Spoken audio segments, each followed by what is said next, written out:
Welcome to the Girl Dad Show. Welcome to the Girl Dad Show, a professional parenting podcast. Each month, I interview entrepreneurs, leaders, and professionals who are balancing parenthood, life, and profession in the hopes to learn what it takes to be an amazing professional parent. Thank you for tuning into another episode of the Girl Dad Talk. Oh man, it has been a interesting and wild couple of weeks since we last talked, or since I last shared with you what I've been working on. I think last time I was talking about slowing things down and trying to figure out how to travel a little bit more and kind of get back to normalcy and really slow down the curve of building these businesses. But in true nature versus nurture, it's really hard to do that. And I think Amy is absolutely accurate in saying I say these things, but it's really hard for me to do that. I have a hard time slowing down, apparently. And I get really excited about projects and building things. And I think I'm destined to just continue to be a builder. And I really just need to figure out a way to satiate that desire and curb it a little bit, because I've already gotten myself into all sorts of different projects again, and ideas and things that I want to build and do. And so a lot of different things have come up, and it's been really tremendously hard to justify not taking those things, because inside I'm a little bit nervous about, this economy. And I think that there's going to be a lot more hardships coming in the new year.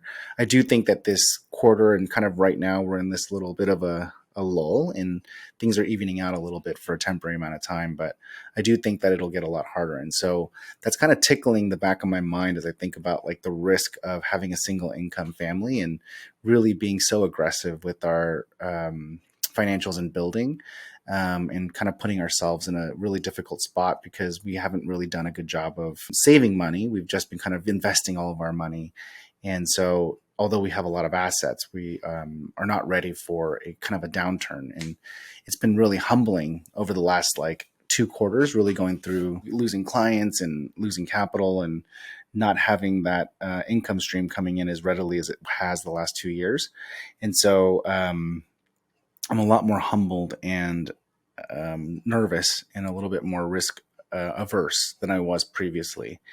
And as these opportunities are coming up, it's hard to turn them down. And so it's been really tricky, because obviously, one, it's exciting and fun.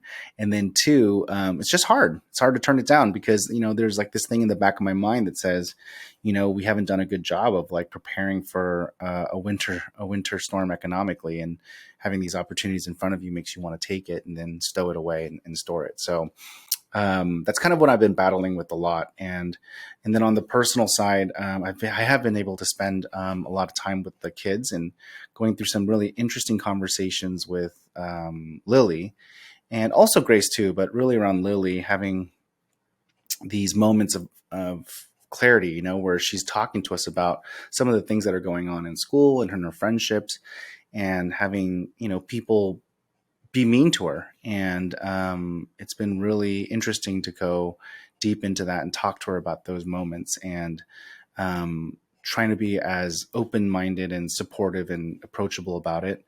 I don't want to like police it or react harshly about it, or even like, one end obviously over dramatize that, but at the same time, I also don't want to like disregard it either.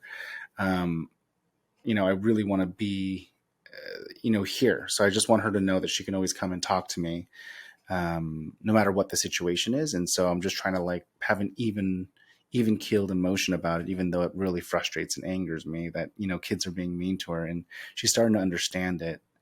And, in one instance, she has this weird sense of loyalty where, she, apparently, said that they were really good friends. They were best friends or whatever like that.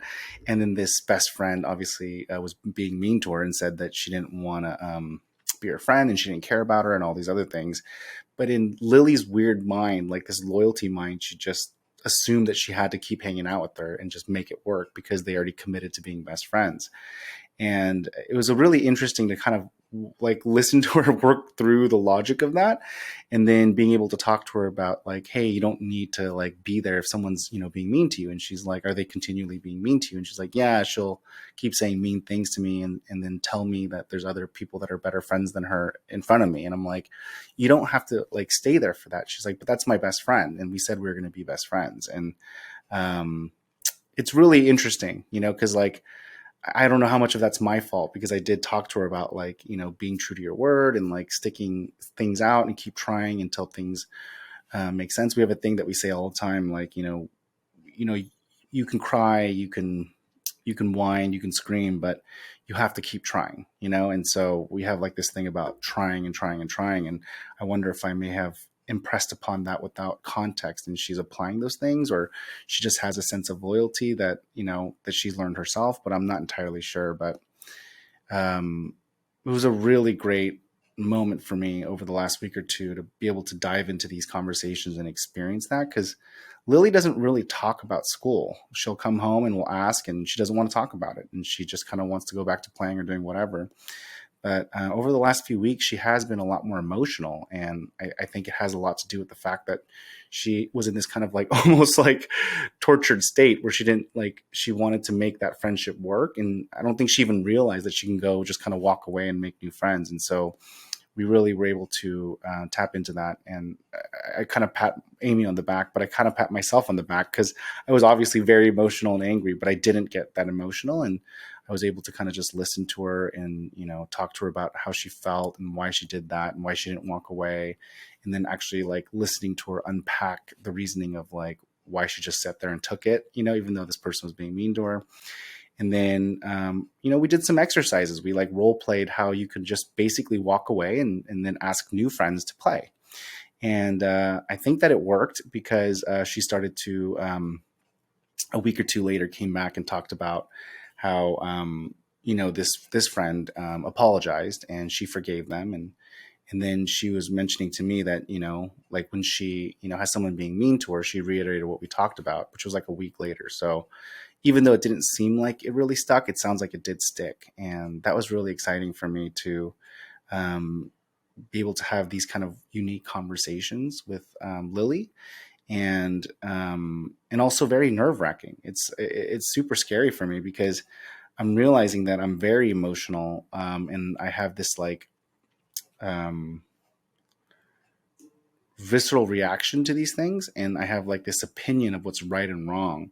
And at work it's amazing, right? It's very helpful, because it makes me make decisions very quickly, and I can move forward faster very quickly. I can identify people that believe in it or don't believe in it, or want to be a part of it, don't want to be a part of it. It's very efficient to be very opinionated and confident, right? And in this parameter, I'm realizing that it's a huge weakness, because if I respond in such an opinionated way without having context, it kind of defeats the purpose. I could accidentally either make her not want to tell these things to me, um, or, make her feel like she's doing something right that may end up being non absolute because she doesn't have context. And so I'm realizing, like, as she gets older and older and has these experiences, which is totally normal, and kids are going to be mean and nice, and they're going to learn from each other as they go to school and have these interactions. I just want to make sure that I'm being a really good dad, in the sense of like being approachable. And it's incredibly scary for me, because as I went through that conversation with her, it took almost every ounce of energy I had to not say my opinion. And even now I'm getting kind of angry thinking about it.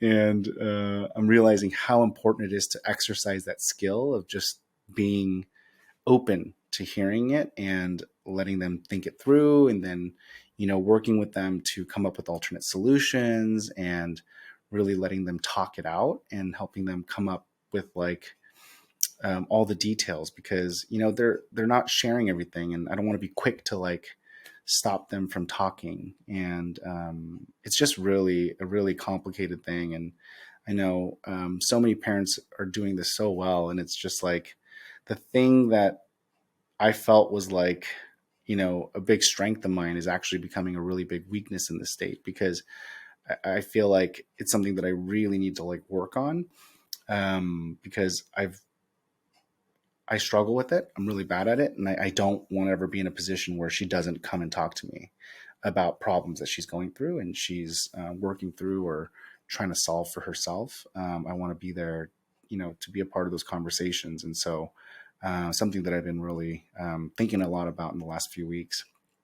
On the good news, I have finally figured out a way to get my kids to play music with me. And I did it through the guise of a video game. So we're having trouble finding a piano teacher. There's not that many services yet in the town that we live in here near Austin. And so although there are options, it does take a little bit of a commitment to go do music. And I think neither one of the girls really were interested in it per se, but I basically downloaded an app, and it's called Simply Piano, and it's really great. I'm actually really happy with it. And I think it's like $12 a month or something, but it's awesome. And it kind of goes through these guided classes, and I sit there with them, and then I help them with the courses. And we've already had like 2 lessons.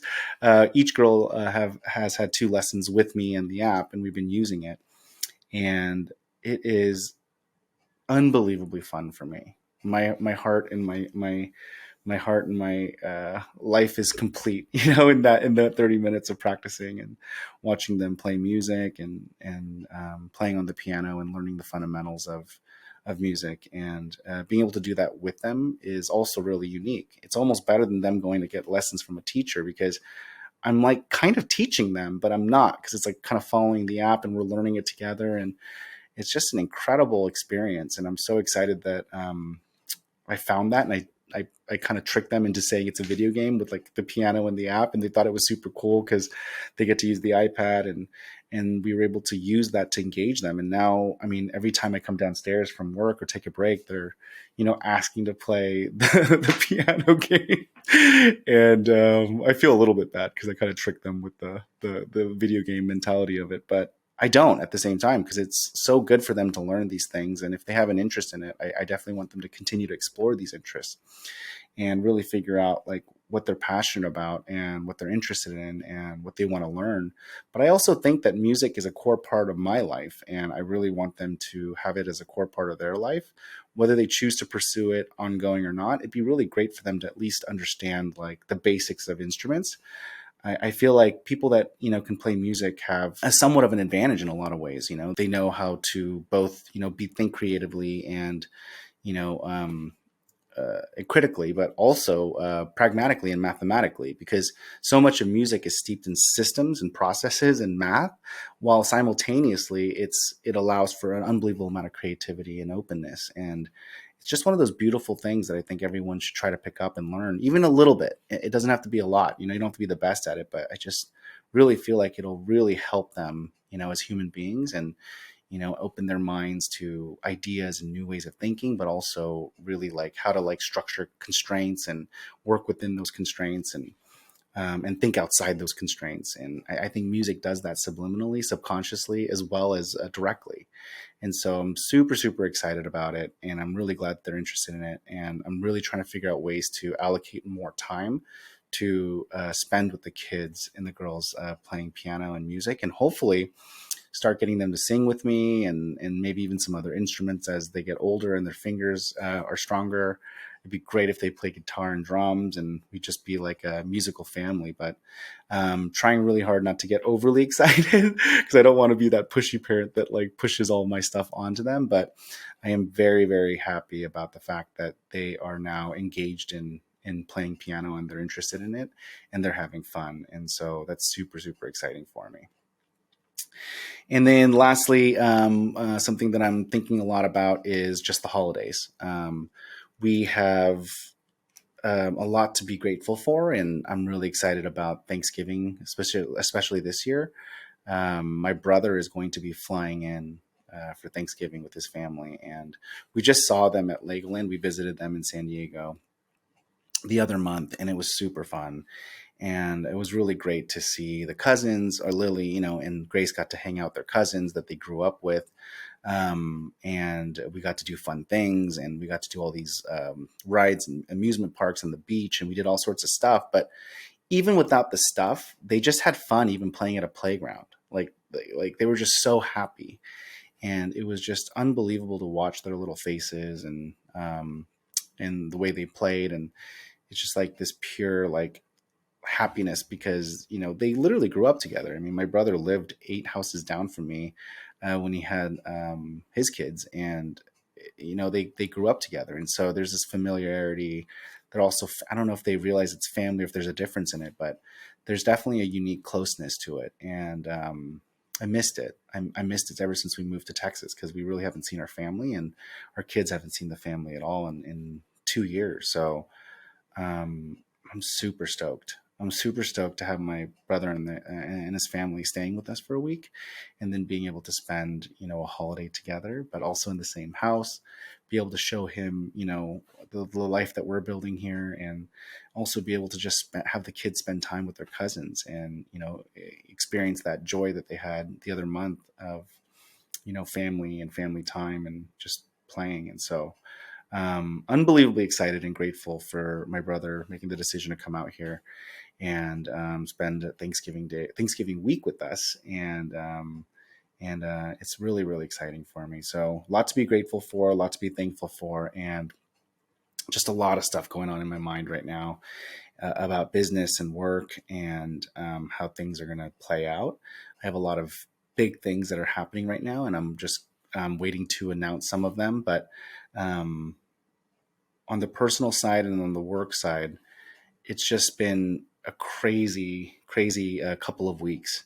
And even though, like, I feel like, last quarter I had a really bad downturn on the professional side, I've been able to come out of it and, really think about leveling that off, and just kind of, you know, reappropriating, reprioritizing the amount of like time I want to spend in different buckets. It has become even harder to do that than I thought. And I'm not entirely sure if it's because of, my personal selfishness, or of just like loving to create things and build things, or if it's because of, my fear of like, providing for my family, or what that may be. But I do know that I want to actively figure out ways to spend more time with my kids, both traveling again, and also spending time with them to like do music, and just spend more time with them, especially as Lily is starting to experience what society feels like and human interactions feel like. I just want to be a part of those experiences. And thank God for Amy, because Amy is so good at this stuff. She is a natural, like, Zen monk. She's just so like serene and calm. She just listens to everything, and so approachable and easy to talk to. And she's always been like this. And, with the kids, it's just unbelievably powerful and beneficial. And I'm just so grateful for her, and how she is exactly the opposite of me. Because I struggle with it really hard, but I'm so grateful that, the kids get to have her as their mom, 100% of the time, because she's going to always be there to like be that approachable person that they can talk to, and she can guide them through these conversations and decisions, and teach them how to navigate these things in a very productive and expressive way. And I feel like they're pretty healthy in that sense, both physically but also mentally and emotionally, because they have someone like Amy just constantly, you know, showing them what that looks like, and being there for them. And it's really, really awesome. Like I got into, sorry, last story. I know I said that was the third thing, but last story, like for example, I got into a pretty big fight with Lily because she has a lot of trouble losing. She's very competitive.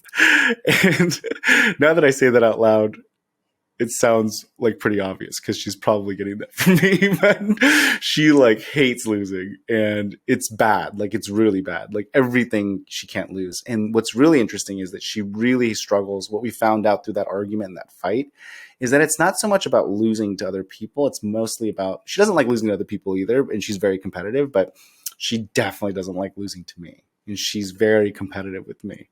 And it caused a really bad fight. And so we fought really long, and it was like an hour-long fight, and we were like very upset with each other. And she was like just in tears and just so distraught over the situation. And then we eventually made up, and then the next day we talked about it again, and we came to a good compromise and understanding. And but the root cause was that she just doesn't like losing to me.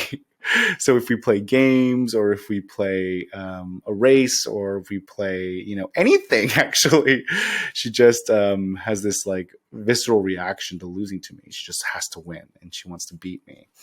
And I kind of like talked to Amy about this, and, I said, like, there are times where, most of the times I just let her win, and it's fun and it's cute. But there are times where I'm like, I just like win, and I don't know how to approach this. Like, do I just like, keep winning, or do I like even it out, or try to talk to her about losing to me, or winning and losing, because she seems to get the grasp of losing to other people.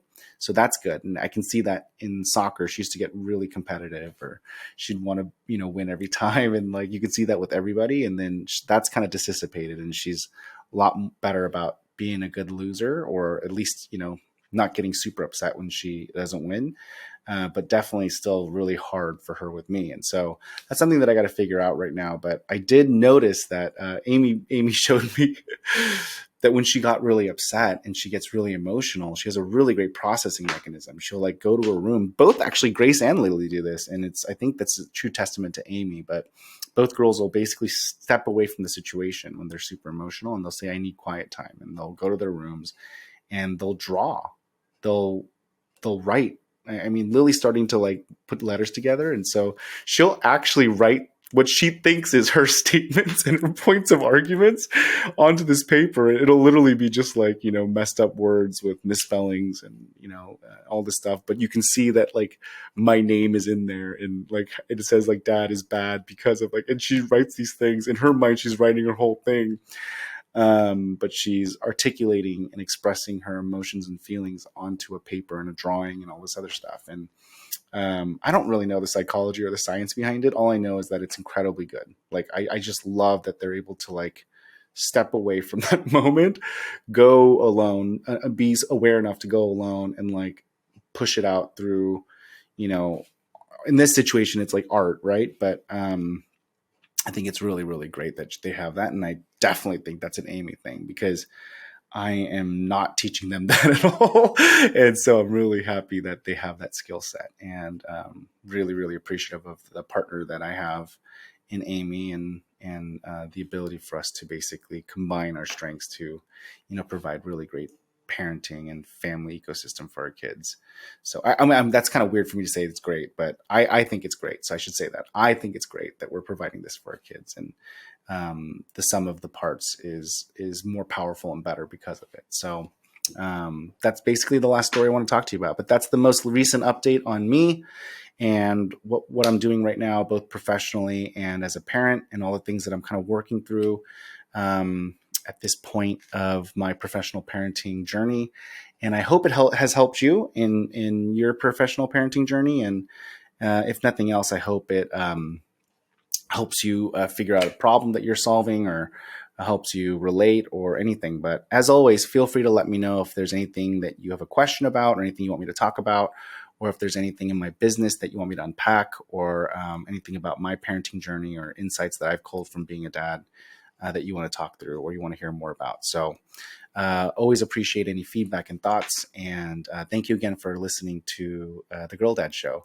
This is another Girl Dad Talk as part of season 2. I'm rotating interviews between my personal monologue and journey of professional parenting. And I appreciate you joining in on the conversation. Thank you, and talk to you next week. Thank you again for listening to another episode of The Girl Dad Show. If you enjoyed listening to this episode, please take a moment to give us a review on your podcast service.